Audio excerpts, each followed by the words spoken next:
Hello everyone, welcome to अरियंत। चलिए आइए देखते हैं next question. Explain the importance of experiments of Mendel in the rule for the inheritance of traits. So Mendel ने जो है हमारे इनहेरिटेंस के ऊपर 3 लॉज दिए थे और वो लॉज थे law of dominance, law of segregation जिसको law of purity of gametes के नाम से भी जाना जाता है, and law of independent assortment. तो सबसे पहले हम यहाँ पर फर्स्ट लॉ देखते हैं, लॉ ऑफ डोमिनेंस।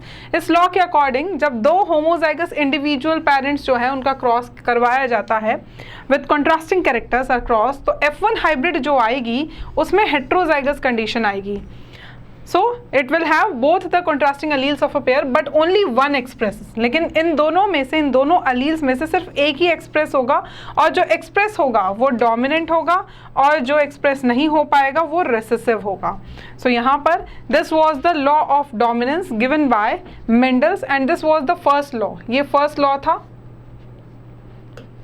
नेक्स्ट आते हैं लॉ ऑफ सेग्रीगेशन जिसे प्योरिटी ऑफ गैमेट्स भी बोलते हैं। तो इस लॉ के अकॉर्डिंग जब गैमेट फॉर्मेशन होता है किसी भी ऑर्गेनिज्म के अंदर, तो जो एक अलील का पेयर होता है उसमें से एक एक अलील ही एक गैमेट में जाएगा। So according to this law when gametes are formed from the hybrid the 2 alleles separate. So 2 alleles जो थे वो सेपरेट हो जाएंगे। जैसे ये 2 अलील्स थे वहाँ पर F1 हाइब्रिड में, तो एक गैमेट में इस पेयर का कोई भी एक ही अलील रहेगा। ऐसा नहीं होगा कि इस गैमेट में ये दोनों ही आ गए और ये गैमेट खाली रह गया, नहीं, ऐसा कभी नहीं होगा। सो एक गैमेट में एक पेयर का कोई भी एक अलील। सो and only one enters each gamete। This is also known as law of purity of gametes and this law can be proven by monohybrid cross। जहां हम सिर्फ एक ही कैरेक्टर की बात करते हैं उसको हम क्या बोलते हैं, मोनोहाइब्रिड क्रॉस। तो इस मोनोहाइब्रिड क्रॉस का फिनोटिपिक रेशियो जो था उसका वो क्या था, 3:1 की। 75% जो थे वो प्लांट टॉल थे जबकि 25% ड्वार्फ थे। जीनोटिपिक रेशियो क्या था, 1:2:1, मतलब कि 25% ऐसे जिसमें होमोजाइगस डोमिनेंट कंडीशन, 50% ऐसे जिसमें हेट्रोजाइगस कंडीशन और 25% ऐसे जिसमें होमोजाइगस रेसेसिव कंडीशन। चलिए नेक्स्ट आ जाते हैं अब हम लोग यहाँ पर। चलिए ये नेक्स्ट देखते हैं लॉ ऑफ सेग्रीगेशन। सो यहाँ पर लॉ ऑफ इंडिपेंडेंट असॉर्टमेंट की अगर हम बात, लॉ ऑफ सेग्रीगेशन में अब this law states that when 2 traits come together in one hybrid pair the characters do not mix with each other। कोई भी कैरेक्टर मिक्स नहीं होगा और नेक्स्ट जनरेशन में वो वापस अपने आप को एक्सप्रेस करेंगे। So and are independent of each other, each gamete receive one of the 2 alleles during meiosis of the chromosome, जो कि गैमेट फॉर्मेशन के लिए एक इंपॉर्टेंट प्रोसेस है।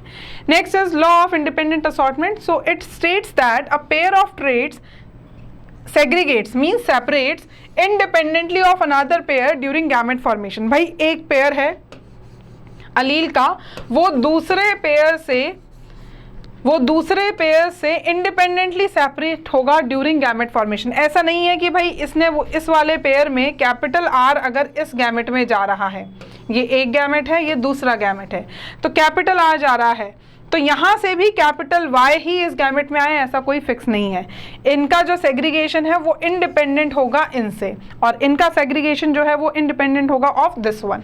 सो this law can be explained on the basis of dihybrid cross. जहाँ 2 characters की बात होती है उसको हम क्या बोलते हैं, डाई हाइब्रिड क्रॉस।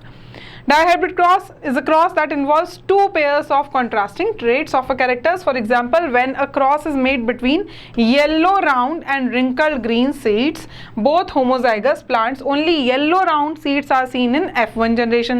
लेकिन जब F2 generation में F1 का सेल्फिंग करवाई गई तो वहाँ पर हमें 4 टाइप के फिनोटाइप्स देखने को मिले, पेरेंट जनरेशन वाले भी मिले और फिर कुछ नए कॉम्बिनेशंस भी देखने को मिले। So 2 of these combinations are similar to the parental combinations and others are new combination, that is round green and wrinkled yellow. और फिनोटिपिक रेशियो की अगर हम बात करें तो फिनोटिपिक रेशियो जो था डाईहाइब्रिड का दैट वाज 9:3:3:1।